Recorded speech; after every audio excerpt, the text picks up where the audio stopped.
ఎల్లంపల్లి నుండి నీటిని వదిలి నారాయణపూర్ చెరువు నింపాలని కరీంనగర్ జిల్లా చొప్పదండి కాంగ్రెస్ నాయకులు డిమాండ్ చేశారు.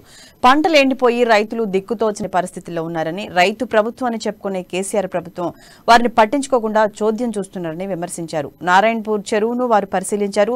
చెరువులో ఒక్క చుక్క కూడా నీరు లేకుండా ఎడారిలా మారిపోయిందన్నారు.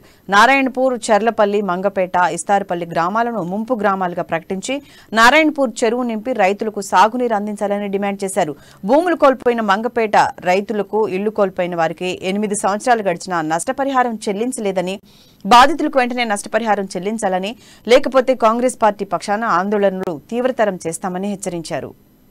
ఎకరాలు పంటలు పండించుకుంటే రైతులు బాధపడతా ఉన్నారు. ఎల్లంపల్లి నుంచి నీళ్లు రావాలి, ఇప్పుడు నీళ్లు రిలీజ్ చేయలేదు. ఇలా మంగపేట దగ్గర రైతులు బాధపడతారు, కొట్లాడుతూ లొల్లి చేస్తా ఉన్నారు. మంగపేట దగ్గర గండి పడ్డ రైతులు గండి ఊడుతలేరు. గతంలో ఈ చెరువు గండి పడ్డది, ఇది ప్లేస్ తో ప్రభుత్వం ఈ మధ్యనే మరమ్మతులు చేసారు. చూడండి, ఒక చెరువు చూడండి ఒకసారి, ఆ చెరువులో ఒక చుక్క వాటర్ లేదు, మొత్తం ఎడారిగా మారిపోయింది చెరువు. ఈ రోజు నారాయణపూర్ చెరువులో ఉండి మేము గతంలో గండి పడ్డ ప్రాంతం వచ్చి మేము మాట్లాడుతా ఉన్నాం. ఈ రోజు అప్పుడు చెరువు గండి పడిందంటే ఇప్పటికి అధికారులు రాలేదు. పాపం